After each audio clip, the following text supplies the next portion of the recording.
Hello, I'm Minerva I'm one of the astrologers from Creative Cronies Moon Calendar, and today I'm talking to Madeline, who's an astrologer I met about a year ago, and her speciality is the black moon. So welcome, Madeline. Thank you. It's lovely to be here to talk to you about my favourite subject. Great. Yeah. Now, I'd like to start by sort of defining the black moon energy for you, and I'd just like to, there's a couple of people who have really influenced me, starting with Verena Bachman, who introduced me to the black moon many years ago. And then I met Kelly Hunter, who's an American astrologer, and she's written a series of books, but this one's called Living Lilith, 4 Dimensions of the Cosmic Feminine. And in here she describes a lot about the black moon. She calls it the black moon Lilith, and that's the symbol for it there in astrology. It's actually not a planet, it's an energy point in space, and it represents in astronomical terms, it's the lunar apogee. Okay. It is the elliptical path of the moon around the Earth, and the farthest point of that elliptical path, where it's nearest to the sun, is the lunar apogee. And the balancing central point on the other side of the ecliptic is the core of the Earth. Okay. So when we take these paths, it's a synthesis of the moon and the Earth. Okay. And these are our most personal planets that we have in our world. The Earth is the ground that supports our being, and the moon is our most personal energy, which relates to our emotional body, our mother, our emotional nurturing, our sense of home and family, and everything that supports our personal lives on an emotional level is relating to the moon in astrology. Yeah. And so the point that we call the black moon, being an energy point in space that's always moving, we call it the black moon. And black represents all colours. It has the potential for all colours contained within it. And so it's a very apt name for this energy that we have, which is proving to be very, very interesting and a very powerful influence in our lives. You and I have both started working with the black moon in our charts and in other people's. Its transit is a period of 8 years and 10 months. So we get a return of the black moon at just before 9 years old, and again just before 18 years old. And have I just defined her enough? I'm not sure. She is basically unseen and unknowable. She is actually an energy point which is similar in nature to the black holes in space. Right, so she's like a kind of vortex of energy, isn't she? Yes. Full of potential and power. And that's right. Yeah. And so it's she's magnetic in energy too, an energy force. And deeply feminine in nature. Deeply feminine. We could relate to her as the divine feminine energy, the fundamental principle of creativity, which is by nature a feminine process.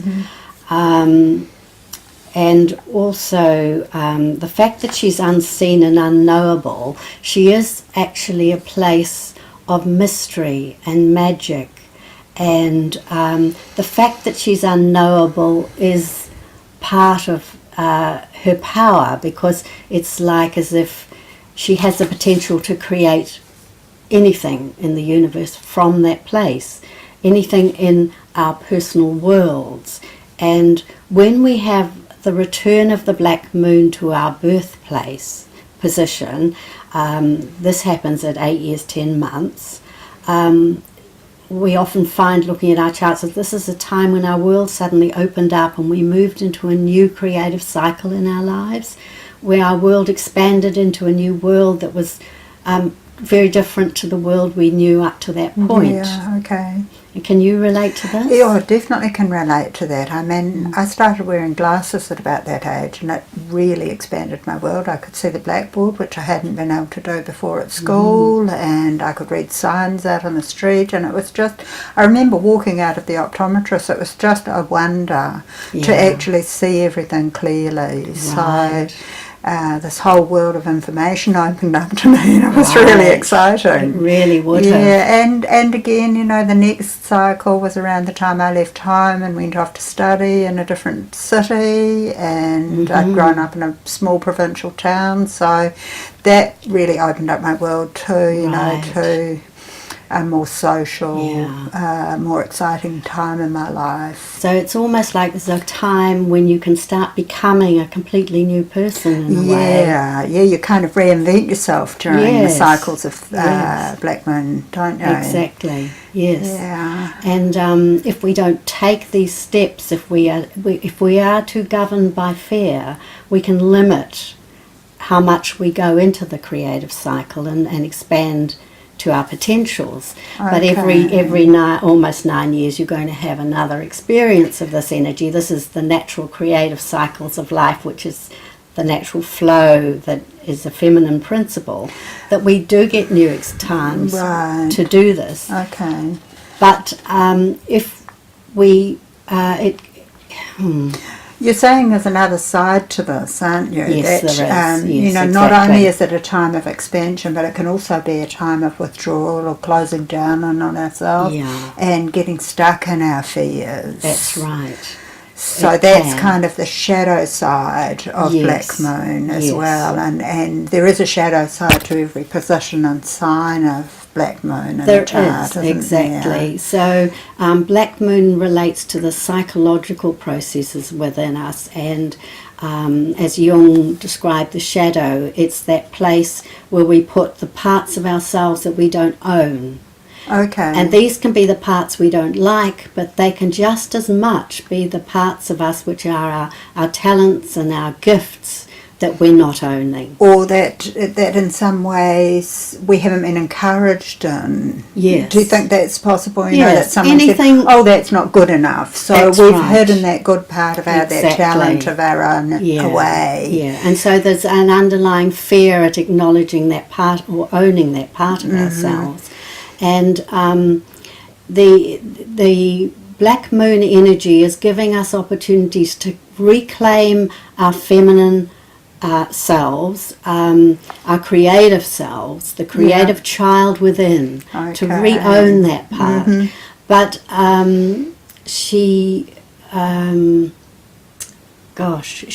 has, you know, like in each person's chart, she is in a different sign. For example, mine's in the sign of Pisces, and so the book that we described, we haven't. No, described we haven't. The book. We haven't talked about. Well, there's this amazing PDF. Recently, we found this wonderful book on the web. By Laura Walker, and it's called The Astrology of the Black Moon. That's right, because you found the book. Yeah, I did, because you'd aroused my curiosity about the Black Moon anyway, so I started looking into it. And so she gives this great little chart about, which fear relates to each of the signs. She describes it as the shadow that we carry. And so, for example, if it's in Pisces, the shadow is trust, and the core fear that's around that shadow is the fear of vulnerability.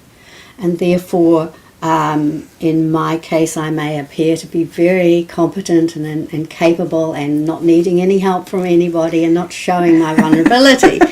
So that's something I need to own. to. So you can relate to that position. I can relate to that. Yeah. And for you, it's something else. Yeah, for me it's something else. I've got actually I'm having a black moon return at the moment, so it's actually another opportunity to go through a different cycle. Right. And it's so I'm fascinated by the fact that we're talking about this as this is happening, as that so That's often right. happens with astrology, that we come to something when it's relevant in our lives. And we don't have to go into the details too much, but yours is in the kind of sign of Cancer. Yeah, is that that's right. And so you're starting to experience a new sense of family belonging, nurturing relationships. Not necessarily your family you were born in, but you have this expansion in that area, if you like, right now. That does. Yeah. So she is, when we talk, I like to talk about her as the divine feminine energy, and her language is that of intuition, psychic knowing, body wisdom. Our body speaks to us if we're willing to listen to it. Yeah, it definitely does. Yeah. And her way of being is being rather than doing, and it's about the presence of beingness that we create when we're in our own power, and we're standing in our truth, and we're honouring our emotional body, and we're honouring all the messages that we receive that are of a more unseen or unexplainable dimensions, because she is from a dimension that we can't know and we can't explain, and that's part of her magic and part of her mystery.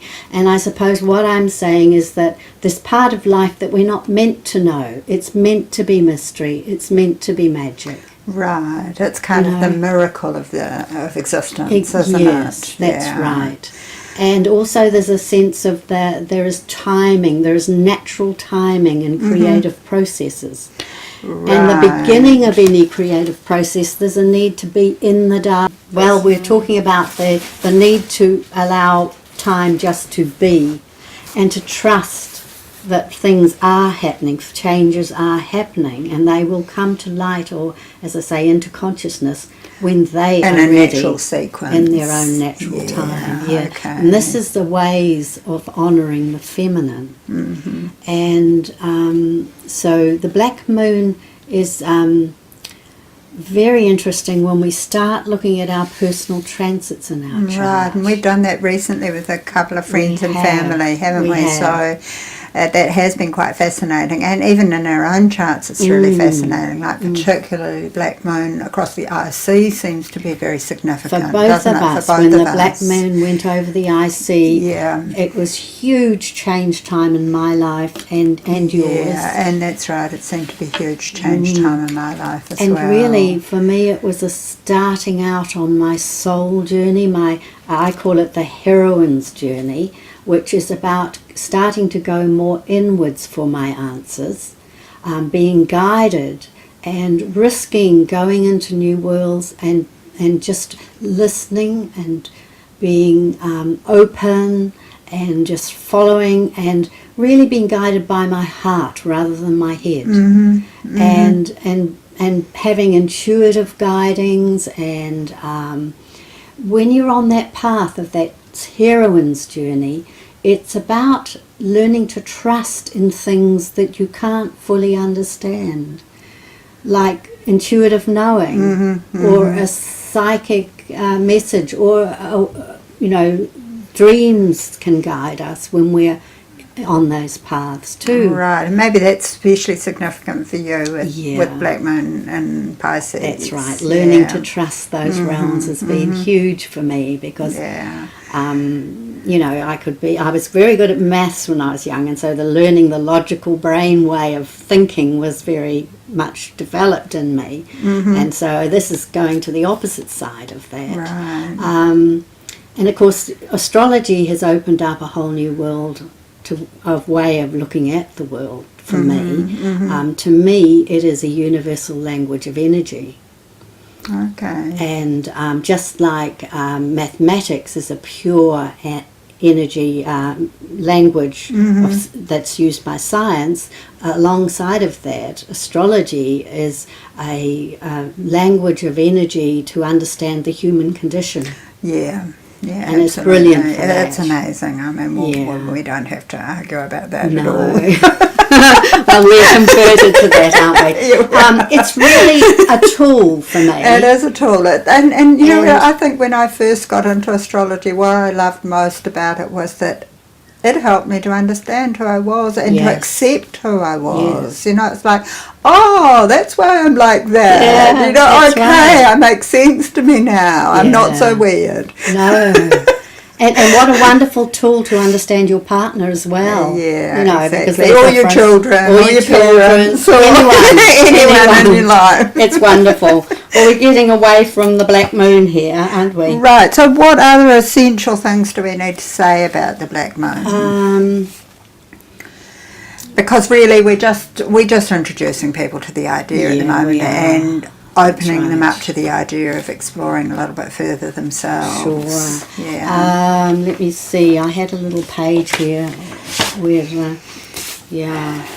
she. You know, the fact is that the black moon is a wonderful tool for understanding what is it in your life that has gone into shadow, and so. It's like what needs to be owned so that you can live more fully who you are in the world.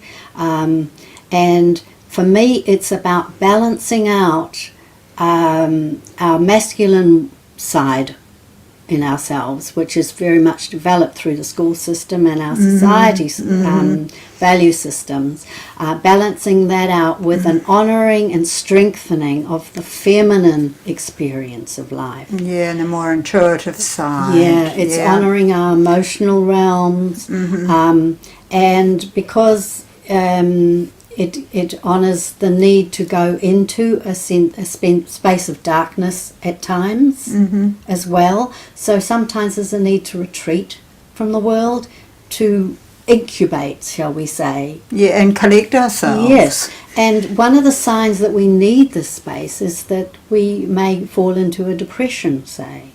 Right. Which is saying, hey, I have some things I need to process about life. I've got to search for my own sense of what's true meaning for me. And this is where it brings us back to the centre of the heart, which is ruled by Venus, which is what we love and value. What's our true sense of what we love and value for ourselves? Yeah.